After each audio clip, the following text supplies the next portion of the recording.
Welcome to our 16th Fusion Friday. My name is Alex Alvarez. My name is Brian Multipinsik. And we're application engineers here at KETIV Technologies. So welcome back, everyone. So for today, we are going to be talking about animations. Animations are huge, right? Sometimes you want to get the point across to your customer on how a part's functioning, or maybe you want to show marketing how a model is going to be interacting with the other components. It really helps to differentiate you from your competitors. Like nobody else does, like little videos to send to the customers of how the part was assembled or how it functions or anything like that. So knowing this, and you already own this tool if you're running Fusion 360. So knowing this workspace is just another something you can add to your holster. Right, absolutely.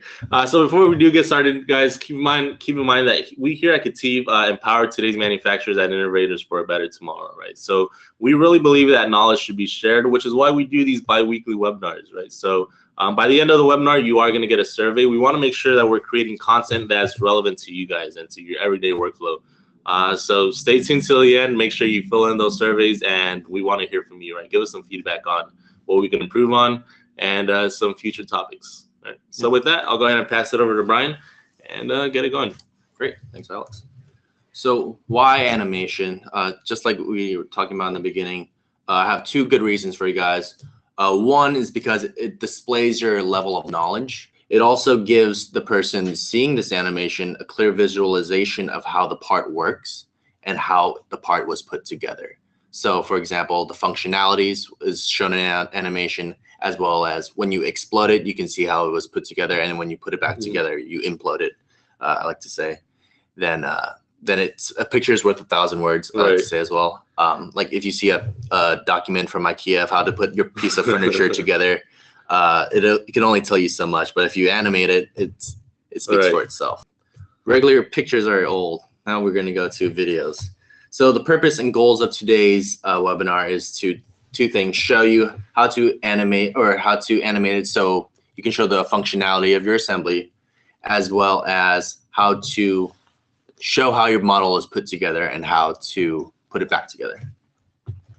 There's a little example of what we're going to be covering today. It's a little pen that I modeled.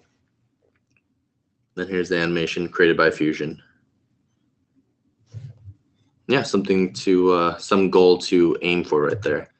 All right, so let's say you just finished modeling your pen here in Fusion. Notice we're in the modeling workspace. We got our design history bar at the bottom here. We got our toolbar up here. We just finished modeling this pen. Let's go ahead and hop into now the animation workspace. And notice how we have a completely new set of tools to cater to animation. And instead of a design history bar, we have an animation timeline. So first off, notice how I did do some animating already.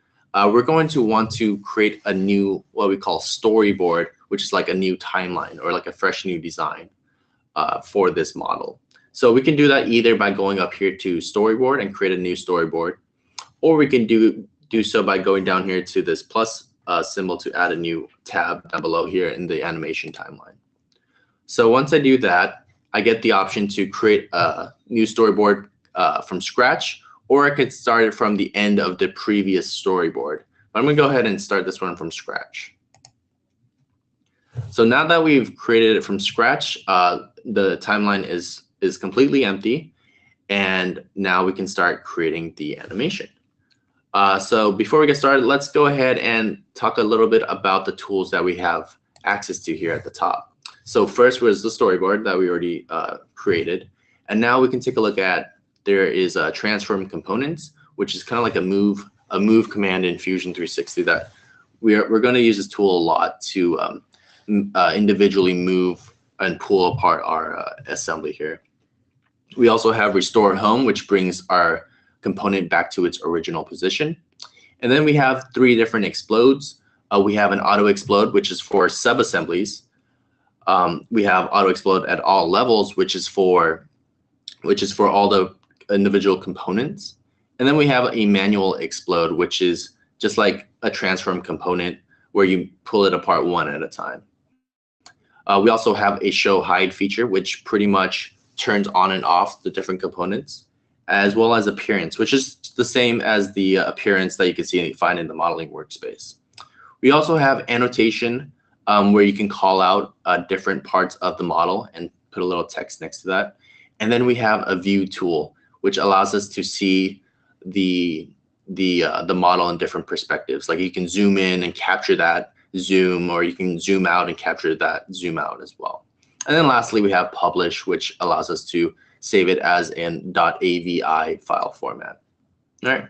So to get started, let's first go ahead and create a good view to view how we're going to see the functionality of this pen. So first, I'm going to zoom out, and notice how just by zooming out like that, we were the symbol of a video camera just appeared down below here at the timeline, and it just captured what I just did. It started because I started from a zoom in, and then when I zoomed out, it notices that we're in a different perspective now. So if I play that instance there, you can see that's what that captured. So what I want to do now is I'm going to drag this timeline back to 0 seconds. And now wherever I start my viewing position, for instance, I'll start somewhere at this angle here, like an isometric view. This is what it's going to be viewing at 0 seconds. This is how we're going to start the video, is looking at this model in this orientation. Next, I'm going to drag this to 1 second now. And now whatever I rotate this model to be or to look like, it's going to rotate to that next orientation. So if I want to see it from the back view, and if I want to zoom in a little bit more to see the clicking of the pen, I can do so by just zooming in like that. So now if we play that, now we have the first isometric view that we started off with, and now we're in the orientation of the back view.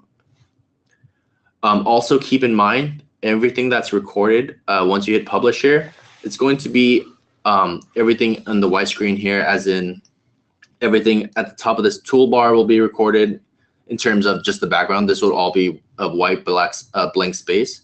All the way to the ends of the browser here to the left of the browser will be recorded, and to the top of this timeline. So that's why I'm not having this pen more to the right-hand side. I'm trying to center it in the middle of the screen. All right.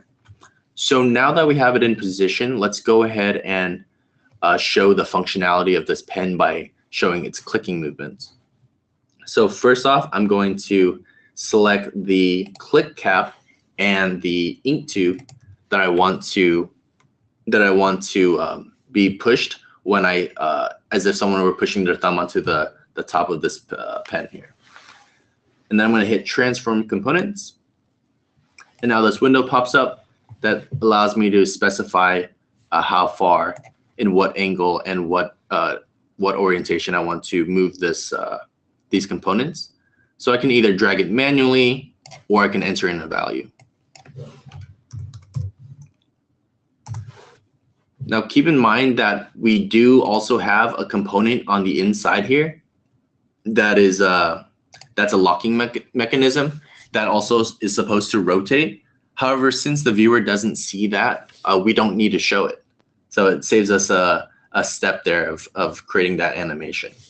Also, if you guys are wondering about the spring, unfortunately, there is no spring function in the animation workspace yet. However, we can still leave it there and just for show, I guess. So now that we have this click cap and the ink tube pushed in, we notice that these two move commands were created down below here. So if we were to play this, it clicks in and it rotates at the same time. However, that's a little bit confusing. We wanted to actually zoom into this position first, then click. So what we're going to do is drag out this timeline history to 2 seconds. And then we're going to bring these move commands simply by clicking and dragging them over. So now what we get when we hit the play button is we get the rotation first, and then we get the click. So now let's go ahead and do the reverse of that, which is taking the click cap and putting it back to its original position. So first we'll go ahead and move this to 3 seconds. Then we'll go to transform, hit that component, and we can either drag it manually, we can either enter in the value of the 5.5, or we can go to restore home. And restore home brings it back to its original position, and that works as well. So what we have right now is rotation, click, and then it restores back to its original position. So next, we wanted to click and return this one back to its original position. So we'll go ahead and extend the timeline again. Have this feature go back into 5.5. And then extend the timeline one more time, and then it's going to come back with the click cap. The ink tube is going to move left as well as the click cap. So we'll go ahead and select those components, and then hit restore home. And notice how it created those two at the same time. But this one is extended past where I would want it to be, so I could just simply click and drag the arrow to the 4 seconds there. So now it's all lined up. All right. So what we have is a rotation, a click in, and then a click again to return it back to its original position. I want to give it a little bit more spacing in between, so we can differentiate when it was clicked and when it was unclicking. So I'm going to go ahead and hold Control, select all these components, and then move it out just about half a second there. So next, let's see. Let's go ahead and do a little explosion of this model. Since we have the functionality captured, we want to see how this part was put together. And like I mentioned before, there were 3 different types of exploding. This one's for subassembly. Since there are no subassemblies here, we won't be focused on that one. There is an auto explode, which does all the sub-level or the lowest level components. But first, before we do that, we want to select the components that we want to explode. So we can, instead of selecting each one at a time or holding Shift and selecting all of them at the same time, we can just click it once here at the top, and it'll select all of those components for us. And then we can go to Auto Explode. And if we zoom out here, we can see that it evenly spaces these components out for us that we can scale if we want it further apart or closer together. And we can also choose if we wanted to explode all at the same time, or if we want to explode them sequentially or one at a time. However, I don't want necessarily to use this feature for this particular example, because one, I would rather have this component here be moved backwards more, and then the ink tube to be moved forward more, and then as well as the spring to be moved forward more. So I won't be using this explode tool. But the explode tool is useful if you don't necessarily care for exactly the orientation in which it explodes, or if you want to save time in terms of manually transforming these one at a time. This will save you a lot of time for that. So I'll go ahead and cancel. And I also want to show that this end piece right here has threading inside. So when you rotate it, when you pull it apart, you need to rotate it along with the threading. This top piece also has threading, but since it's clear, we don't need to show that rotation to save us an extra step. All right, so let's first go ahead and show the pulling apart of this model. So I'll bring it out about 1 second, and then I'm going to pull it apart in respect to the rest of the model here. And it added that here. And since I've been capturing this whole time, it's been adding camera views for me. I can at any time unrecord and to stop the camera views from being added. I'm also going to bring this tool out there, and as well as the locking mechanism. And also with this end piece, I told you guys that it had threading in it. So we're gonna do not only just move it out, but we're also gonna do a rotation command or transform with it. So we're gonna select it, and then we're gonna hit transform component, and then we're gonna select the pivot point. So it's gonna rotate about the center of this circle here.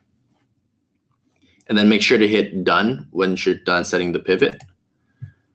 And then next we're going to want to rotate it in not that direction. This is the one I wanted to grab.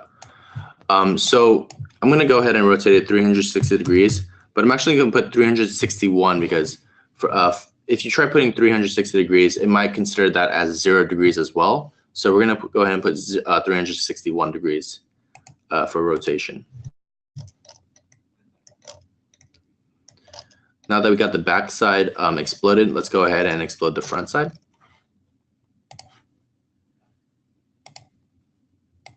Pull the script out.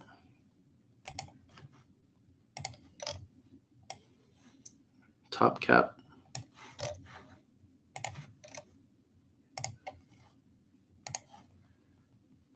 This spring, as well as this ink tube.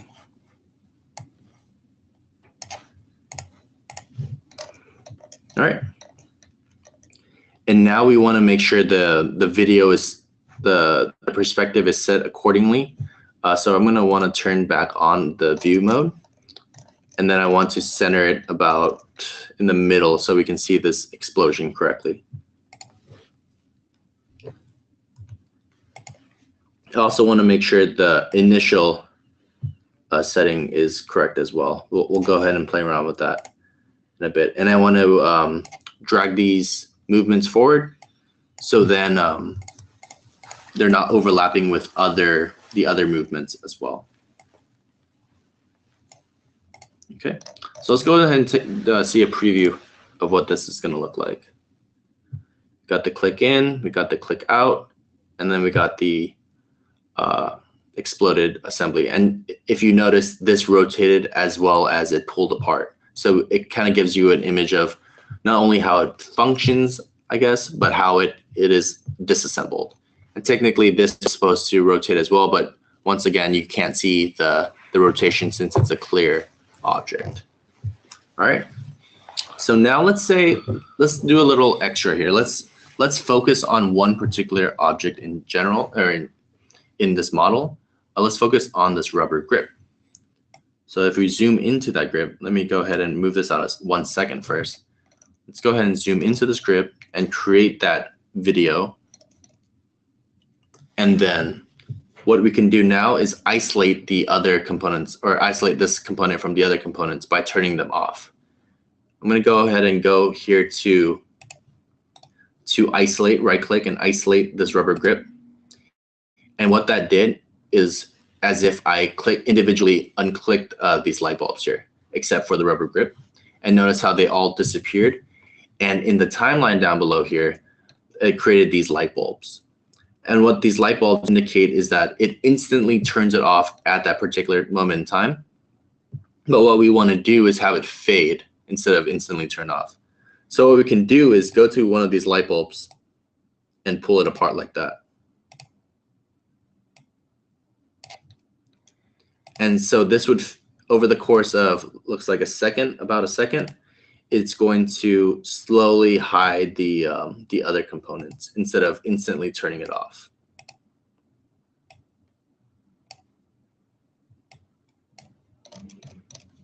And I'll go ahead and move this a little bit forward as well. And now let's go ahead and see what that's going to look like. We have the click, the unclick, the explosion, and then we're focusing on just this one component here. Now we're almost done. I just want to talk to you guys about if you were to show an assembly of this instead of like an exploded part of this, if you wanted to do a reverse of that, there's actually a tool here in the storyboard that allows you to reverse it. So if you right click on storyboard and hit reverse, everything that we just did is now going to be played backwards. So if I hit play, it's going to show the connection or putting together of the pen, and then it'll show the functionality of the pen, and finally rotate to the initial isometric view. Now that we have a storyboard that we are happy with, we can go ahead and go to publish. And you can publish either the whole storyboard or just this specific storyboard, and you can choose the resolution in which you want to save it as. And then once you hit OK, it'll take about 30 seconds to a minute to give you something that comes out like this. And this is a file that you can save locally to your desktop as well as into Fusion 360. And it's a .avi file. And this is a video that's small enough to attach to your emails or whatever, and then you can send those to customers or to clients and whatnot. Also, if you guys were thinking about the joints that you have already created here in Fusion, you can animate those joints. So let's go ahead and go to our second example here. It's going to be a quicker example because I already have the joints created. If you guys want to learn more about joints, view our YouTube video that Alex created on one of our past Fusion Fridays on assemblies, and he talks about how we create joints and how they link different components. But we have some rotary joints here, and if I rotate this gear here, you can see how this rotary saw functions. So if you wanted to record this animation, you would have to use like a Camtasia or an external recording software. However, you can show this thing moving through what is called a motion study. And motion studies can be found under Assemble and Motion Study. And you would need to select the joints you want to animate. And then you can select in the timeline here to what, for this instance, what degree you want it to turn in. I'm gonna move it 180 degrees there and 360 degrees over here. And if you press play, it'll give you something like that. And I already have another motion study created where I can, if I click on this arrow that kind of goes around in circles here, it'll keep playing this animation. And we can toggle the speed of how fast you want this animation to go. And we can just push this to the side, get out your recording software, and just record the screen for about a few seconds, and then you have an animated video of your joints in action here. So before we get to questions, I'll talk to you guys a little bit about our Fusion Boost service that we offer here. Fusion Boost comes with an introductory call, which is where we reach out to you guys via phone, and we do a team share, and we get you guys set up with Fusion 360, get you familiar with the user interface, and answer any initial questions that you guys may have. Then we also have a fundamentals training, which gets you guys caught up to speed with sketching, modeling, and assemblies in Fusion 360. Then we also have technical assistance, which is 4 sessions up to 1 hour each. And this could be anything custom to you guys. So if you're interested in learning about surface modeling, we can do a whole hour on surface modeling. If you are interested in fixing a model that you created and you don't know what happened to it, we can spend an hour with you on that. And you have up to 4 sessions per KETIV boost. And you can always add more sessions later if you already used those up. We also have a wellness check. So if we don't hear from you in 1 or 2 months, we'll reach out to you and see where you guys are at with your projects and see if you need any help or if you need any guidance. And lastly, we have our resources, which are the Fusion Friday webinars, as well as the local meetups that we have here in SoCal. Here are some of the pricing for Fusion Boost. Essentially, Fusion Boost, if you make us your reseller, is $199. If you get Fusion Boost with the KETIV Fusion 360, it's $499, and then we have the pricing there for Ultimate. So yeah, do we have any questions in the chat room? Yeah, so it looks like we have a question here from Greg. He's asking, is it possible to include a cam simulation in an animation? I don't think that's the case. Yeah, so include that. Yeah, unfortunately, I don't think you can. What you can do though, Greg, if you do want to maybe send that animation to a customer or something, you can download screencast inside of Fusion 360. So when you go into Fusion 360 and you download screencast, I believe it's already in the App Store, the Fusion 360 App Store. So you'll get what you see on screen. It's a little record button, right? So once you do hit record, you can run your simulation and record that that simulation, right? And then you can always send it out to a customer. And this will be posted. The screencast will be posted in the Autodesk knowledge network, right? You can always make it unlisted and just have, you know, whoever has access to that link view that. Yeah. Once again, we are committed to helping you guys every step of the way, and we post these videos on our YouTube page, so you always have access to them. So be sure to subscribe to our channel and let us know what you'd like to see, because we'd love to show you what you guys want to see. So yeah, I think that concludes our time today. So yeah, see you guys next time. Thank you guys for tuning in.